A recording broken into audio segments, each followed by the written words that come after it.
Assalamualaikum warahmatullahi wabarakatuh. Saya Sofwatu Saadah SOSI, guru BK SMP 4 Karawang Barat, akan berkolaborasi dengan guru mata pelajaran dan wali kelas SMP 4 Karawang Barat dengan membahas tentang ilmu pengetahuan 7 jurus BK hebat. Terima kasih. Wassalamualaikum warahmatullahi wabarakatuh. Assalamualaikum warahmatullahi wabarakatuh. Waalaikumsalam warahmatullahi wabarakatuh. Terima kasih Bapak Ibu. Hari ini kita mengadakan pertemuan ya untuk membahas tentang apa yang saya ketahui dari perjalanan atau pelaksanaan diklat kemarin. Diklat kemarin itu diadakan di Kampus Sekati Indonesia di Karawang. Nah, salah satunya ini adalah memiliki kegiatan tentang bagaimana guru BK itu harus memiliki beberapa jurus. Salah satunya adalah jurus yang harus diterapkan kepada anak didik kita. Saya kebetulan sudah memiliki handout ya. Ini ada beberapa ini yang harus Bapak Ibu baca terlebih dahulu tentang materi-materi atau rangkuman materi yang sudah saya laksanakan kemarin, dan ini adalah bentuk kolaborasi kita ya. Walaupun saya sebagai guru BK memiliki 7 jurus, tentunya saya juga harus bisa menjelaskan atau berbagi ilmu dengan Bapak Ibu semua. Jadi ada beberapa hal yang harus kita ketahui ketika kita mendidik anak didik kita itu, tentunya harus terarah ya secara metode juga apa yang bisa diterapkan dengan anak didik kita itu seperti apa ya, dengan menggunakan jurus-jurus yang saya ketahui kemarin. Nah, jadi dalam hal ini ya, saya sebagai guru BK tentunya harus bersinergi dengan baik dengan guru mata pelajaran, tentunya semua guru yang ada di SMP 4 ini. Nah, baiklah, kita akan mulai ya pembicaraan tentang pengetahuan kita tentang 7 jurus BK tersebut. Bismillahirrahmanirrahim. Jadi Ibu, Bapak, ini ada beberapa potensi yang harus kita ketahui. Salah satunya adalah potensi tersebut adalah merupakan jurus 1 Ibu. Ini kenali potensi siswa itu merupakan jurus 1 yang harus kita ketahui. Bahwa ketika kita mengenal atau mendidik siswa itu, kenali dulu potensinya. Potensinya itu seperti apa yang mesti kita gali, itu ya, itu tentang potensi. Jadi langkah pertama dalam membimbing siswa ini adalah bagaimana kita mengenali siapa sih mereka, itu ya Bapak Ibu ya, siapa sih mereka yang sebenarnya. Misalkan karena kan setiap anak itu punya keunikan tersendiri.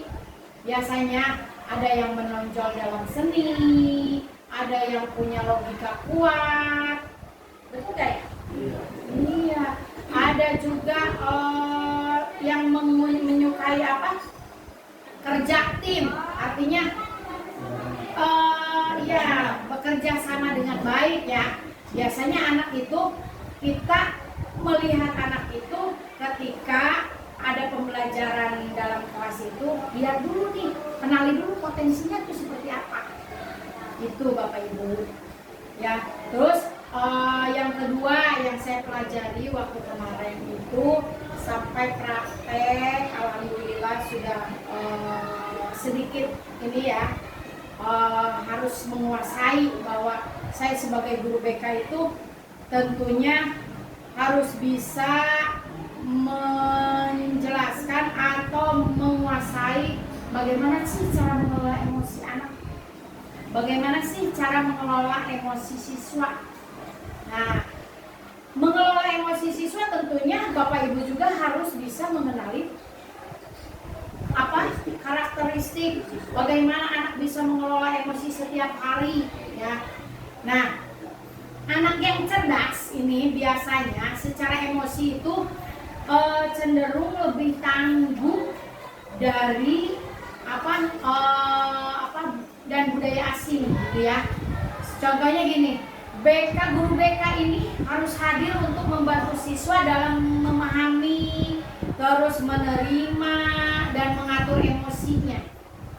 Menghadapi anak yang contoh ya, anak yang bandel, anak yang sering terlambat. Kita tentunya marah nggak Bapak Ibu biasanya ya? Pasti besar. Karena kebiasaan yang seperti itu sering terulang. Nah, bagaimana sih kita menyikapi siswa yang seperti itu? Tentunya kalau menurut saya yang diamati kemarin, bahwa dengan mengajarkan siswa bagaimana bisa merespon stres ya, bagaimana ketika anak itu kecewa, marah, dan dengan cara sehat. Nah, guru BK atau guru yang lainnya sebagai guru baik itu mata pelajaran atau wali siswa tentunya harus bisa membangun dulu. Membangun apa?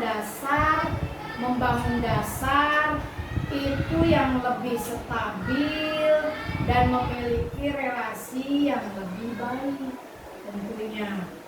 Karena pada dasarnya anak yang tenang itu Bapak Ibu, anak yang tenang itu akan mudah belajar ya biasanya ya. Bisa mengontrol emosi. Iya, anak yang tenang itu kan bisa mengontrol emosi. Dan kita tahu bahwa setiap anak kan punya karakteristik yang berbeda ya. Betul ya. Nah, bagaimana kita membuat anak itu mudah belajar, sadar akan kelakuan yang bijak ya dalam bertindak, kelakuan dalam menghadapi masalah. Nah, ini dua jurus yang tadi, pertama tadi apa? Kenali potensi. Terus yang kedua, bagaimana kita mengelola emosi. Nah, kita harus bisa menerapkan itu Bapak Ibu. Nah, kita belajar terus belajar mengenali karakteristik anak kita. Tentunya itu ya. Terus yang ketiga yang saya pelajari kemarin adalah bagaimana kita memiliki jurus tumbuhkan resiliensi Bapak Ibu. Ya, tumbuhkan resiliensi ini apa sih ya? Yang namanya resiliensi itu kan kemampuan bagaimana kita menghadapi dan mengatasi kesulitan, tekanan, atau tantangan dengan cara yang efektif maupun positif. Itu resiliensi. Bagaimana kita menumbuhkan hal tersebut terhadap anak? Nah, kita dalam hal ini hidup itu kan tidak selalu berjalan mulus ya Bapak Ibu ya. Anak itu tidak selalu datar. Dinamis ya? Iya, enggak dia dinamis ya. Jadi anak itu cepat berubah-ubah. Suasana hati sekarang ketika masuk itu baik, pendiam. Terkadang besoknya lagi berbeda lagi. Tentunya anak itu perlu tahu ya bahwa arti tentang sebuah kegagalan. Bagaimana kegagalan itu harus diketahui oleh anak, ya. Artinya definisi kegagalan itu harus diketahui oleh anak, Bapak Ibu. Contohnya, misalkan bahwa kegagalan itu menurut mereka adalah bagian dari proses menjadi lebih kuat. Ya, nah disinilah peran penting saya sebagai guru BK dan ibu juga sebagai pendidik. Baiklah Bapak Ibu, tadi kita sudah membahas tentang jurus 1 sampai 4 ya. Sekarang kita akan membahas lagi jurus yang ke-5 Bapak Ibu. Saya belajar tentang jurus yang ke-5 ini kemarin, bagaimana kita bisa menjalin koneksi satu sama lain. Artinya bagaimana kita membina atau membangkitkan komunikasi yang empatik, ya Bapak Ibu. Membangun komunikasi empatik ini bagaimana anak-anak itu atau anak-anak didik kita, siswa kita tidak akan mendengar dengan baik ketika ya anak itu tidak merasa dipahami oleh dirinya, oleh kita. Jadi kita harus paham dulu nih, siswa itu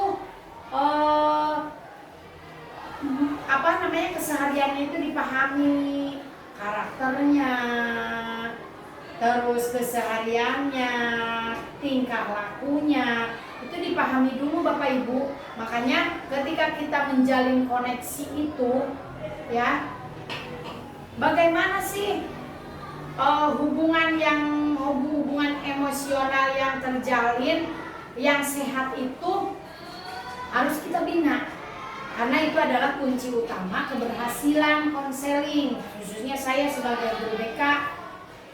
Bagaimana kita menjalin hubungan yang baik dengan siswa. Makanya jalin koneksi dengan baik, komunikasi yang empatik. Jadi guru ini bukan hanya bisa menghakimi siswa. Apalagi saya sebagai guru BK hanya bisa menghakimi siswa misalkan, ya. Nah, tetapi ada ruang siswa, ada ruang untuk mereka bisa mendengarkan dengan tulus, ya. Ada juga kitanya sebagai guru BK itu harus bisa mendengarkan dengan baik, dengan tulus terhadap anak yang memiliki masalah. Begitu juga mungkin Bapak Ibu juga pasti akan menemukan anak yang seperti itu. Nah, bagaimana sih jalin koneksi ini? Kita itu memiliki komunikasi empati, membuka hati siswa agar mereka bisa bercerita dengan kita. Tentunya mereka mau terbuka, biar bisa berubah dan berkembang. Jadi itu tentunya kita harus jalin koneksi, ya Bapak Ibu. Jadi kemarin saya diklat tentang jalin koneksi ini.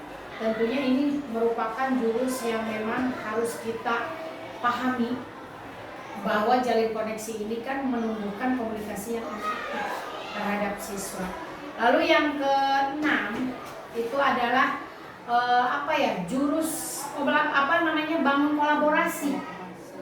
Bagaimana kita membangun kolaborasi dengan baik, tentunya dengan Bapak Ibu dong ya.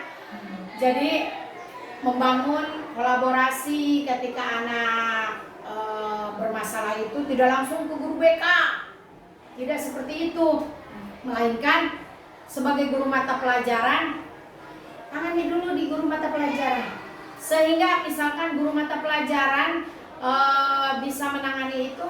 Oh, yowis, berarti hanya bisa mengkomunikasikan dengan guru BK bahwa saya sudah menangani siswa yang seperti ini, ya. Terus kalau misalkan guru mapel itu tidak bisa menangani, tentunya ya harus lari ke wali kelas, kita jalin koneksi atau kolaborasi bahwa anak ini memiliki masalah. Bangun kolaborasi yang seperti apa? Antara wali kelas dengan guru mapel. Tentunya Bapak Ibu wali kelas ya, ada ya? Ada yang wali kelas. Bagaimana tuh bangun kolaborasi itu supaya anak itu memiliki solusi yang baik? Tentunya beriringan, berbarengan, satu tujuan mengembalikan potensi siswa lebih baik. Nah, dengan bangun kolaborasi. Jika misalkan guru mapel, guru wali kelas ya, guru mapel, wali kelas tidak bisa menangani, tentunya harus dikomunikasikan juga, berkolaborasi dengan guru BK saya sendiri. Nah, ini Bapak Ibu bisa menemui saya, atau saya juga kan sering menanyakan bahwa ke wali kelas ada yang anak bermasalah apa tidak, perkembangannya seperti apa. Nah, itu bagian dari bangun kolaborasi. Bagaimana menciptakan anak didik kita itu memiliki perkembangan yang positif, lebih baik dari sebelumnya. Tetapi kalau misalkan dalam hal ini wali kelas dan guru mata pelajaran tidak bisa menangani, tentunya bangun kolaborasi dengan guru BK. Dan saya pun sebagai guru BK pasti ya akan mendukung dan mencari solusi dari berbagai sisi. Ya, tentunya BK ini adalah sebagai penghubung, bagaimana menjembatani komunikasi dan merancang strategi intervensi bersama.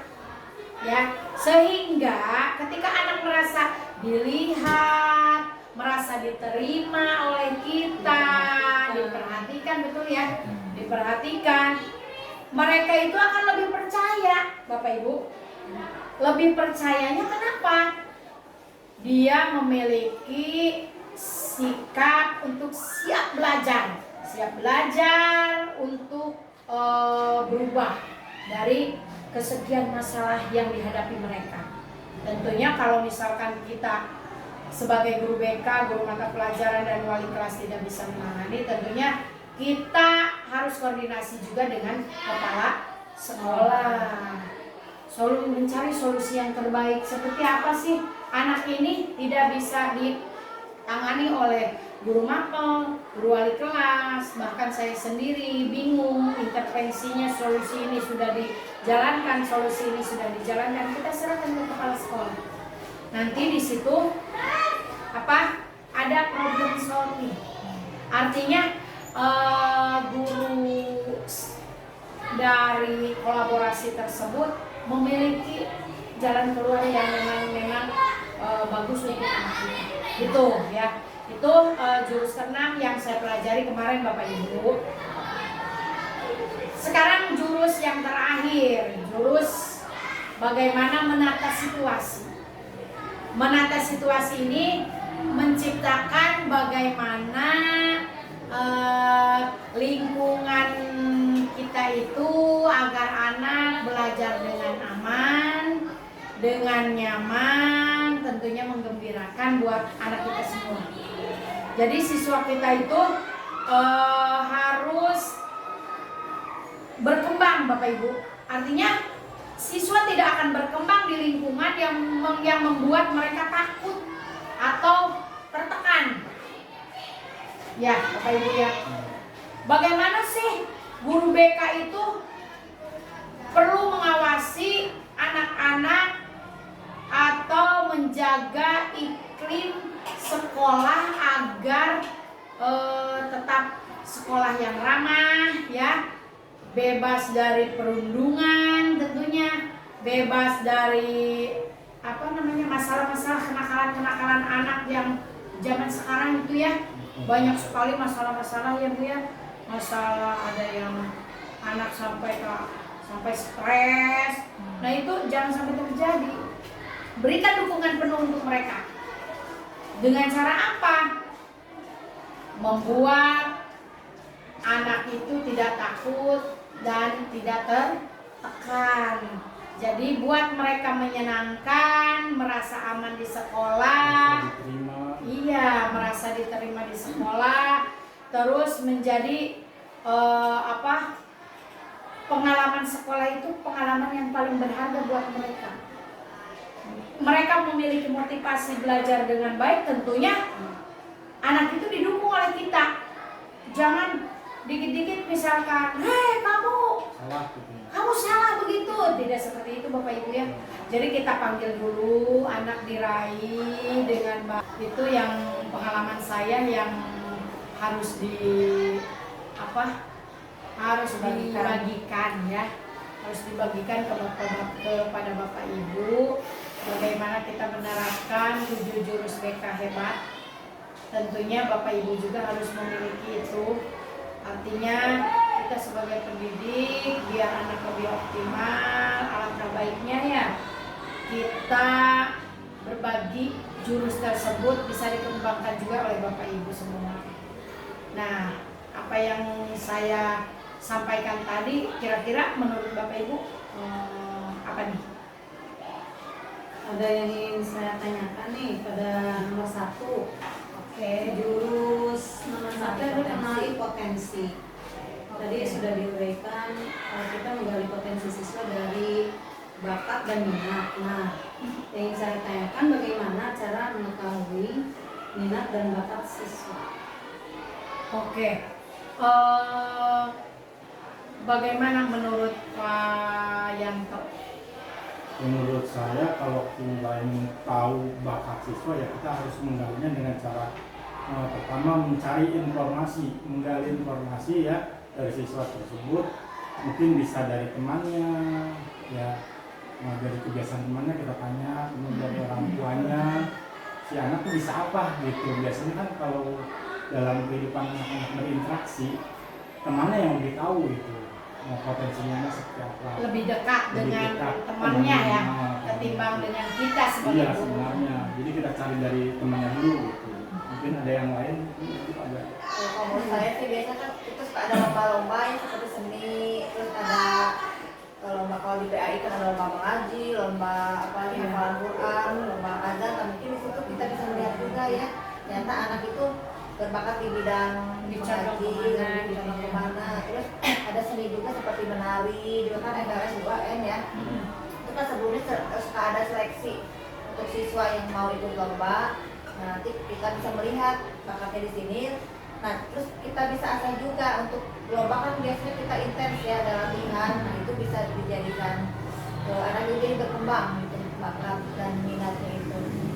Jadi ada seleksi dari lomba-lomba yang diadakan di tingkat sekolah gitu ya. Dari setiap kelas ada perwakilannya gitu ya. Gitu. Mungkin setiap anak itu kan berbeda-beda ya minat bakatnya. Tentunya cara bagaimana kita mengenali siswa tentang minat dan bakat tersebut mungkin kita menggunakan tes bakat ya. Kalau menurut saya tes bakat bagaimana kita mampu membantu mengidentifikasi kemampuan siswa. Bagaimana juga kita memiliki atau mampu membantu mengidentifikasi kekuatan siswa itu dalam bidang tertentu. Jadi melalui apa kita gunakan tuh tes bakat. Itu tes bakat kita gunakan. Kita bisa menyaring mana minat anak ini bakatnya seperti apa gitu. Terus ada juga kita bisa melalui observasi, dilihat langsung, dilihat ya bahwa guru kita sebagai guru terus berkolaborasi dengan orang tua agar dapat mengamati kegiatan siswa di sekolah maupun di luar sekolah. Itu melalui observasi, dilihat langsung oleh kita ya. Oh, anak ini kayaknya ini nih bakatnya menyanyi misalkan, bakatnya ini mengaji. Nah, kita bisa lihat dengan observasi, cara mengobservasi komunikasi dengan orang tuanya juga. Bagaimana nih di sekolah seperti ini, di rumahnya seperti ini, kita bisa mencari jalan tengahnya. Oh berarti anak ini condongnya ke sini, lebih ke sayang misalkan. Kalau nggak ke nyanyi, nah itu bisa dilihat dari kegiatan sehari-harinya. Terus yang saya ketahui bahwa ada cara lagi untuk bagaimana kita cara mengenali minat bakat anak itu sendiri dengan menggunakan aktivitas ekstrakurikuler. Ya, kan di sekolah kita banyak tuh Iya, betul. ekstrakurikuler, itu bisa dikembangkan bahwa siswa itu dapat mencoba berbagai aktivitas yang ada di sekolah ini. Kan kegiatan ekstrakurikulernya banyak ya, ada pencaksilat, ada paskibraka, terus ada seni tari, gamelan, banyak lah. Mengaji juga kan ada ya, guru PAI juga membuat program tersebut. Kita bisa mengidentifikasi anak dan menawarkan anak, silakan kalian apa minat bakat kalian, silakan kalian mengikuti ekstrakurikuler yang ada. Contohnya yang mereka sukai seperti apa? Bu, saya mah misalkan saya lebih suka paskibraka karena paskibraka seru. Katanya ada juga saya kemarin menemukan, kenapa kamu memiliki kegiatan paskibraka? Karena saya senang Bu, senang disiplin. Nah itu biasanya anak bisa kita lihat dari situ Bapak Ibu. Ya. Terus ini apakah tes bakat itu sama dengan yang tadi Bu Rima sampaikan, melalui perlombaan-perlombaan itu masuk tes bakat? Tadi perlombaan-perlombaan gitu kan, jadi Maksudnya ke tes bakat masuk ke tes bakat. Yang tadi Bu Rima katakan bahwa mengikuti perlombaan itu tes bakat atau bukan? Kalau menurut saya mah bukan Pak ya. Bukan. Sama di awal-awal kan ya. Kalau tes bakat itu kan bisa melalui tes IQ ya. Itu biasanya anak itu berapa persen nih ininya ya, menguasai memang betul-betul. Dan itu kan biasanya dilaksanakan oleh guru BK. Nah kita laksanakan setiap tahunnya kan Bapak Ibu. Jadi kita bisa lihat tes kemampuan anak tuh, oh dia lebih cenderung ke sini nih, dia lebih cenderung ke sini nih.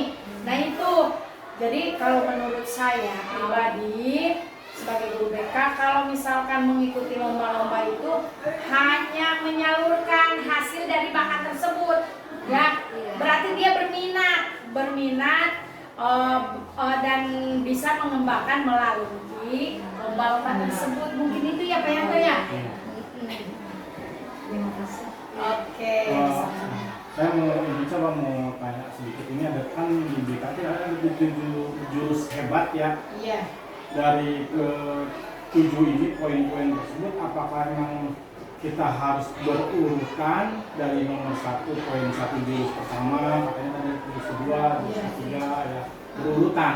Iya. Apakah memang, tapi seperti yang saya lihat mah, poin utama pertama itu hanya di 1-2 aja gitu yang menjadi poin pentingnya ya, untuk mengenal ya jurus potensi dan jurus emosi awal-awalnya. Dan hal yang ketiga mah mungkin tidak harus berurutan ya, yang saya tangkap seperti itu. Apa benar apa tidak gitu ya, mungkin yang lain soalnya ini penangkapan saya seperti itu gitu. Jadi gini Bapak Ibu ya, ada 4 jurus yang harus kita terapkan, yang biasa kita kenal itu kan hanya 4 jurus harus diterapkan kepada anak, yaitu pertama kenali potensi, terus kelola emosi, terus tumbuhkan resiliensi, daya lenting mental ya, terus jaga kolaborasi. Nah, keempat ini biasanya kita terapkan ke anak. Yang 3 lagi, yang 5 ke bawah, 5, 6, 7 itu kan ada jalin koneksi, bangun kolaborasi, terus menata situasi, itu biasanya dengan guru. Biasanya dengan guru. Ini khusus apa namanya? Sampai 4 gitu. Iya, kalau anak itu bisa diterapkan dengan 4 jurus tadi. Jurus buat anak ya. Tapi kalau misalkan, ya betul, kalau misalkan 3 jurus yang jalin koneksi, bangun kolaborasi, menata situasi, itu biasanya antar kita sebagai pendidik. Bisa misalnya jalin koneksi, tentunya kita harus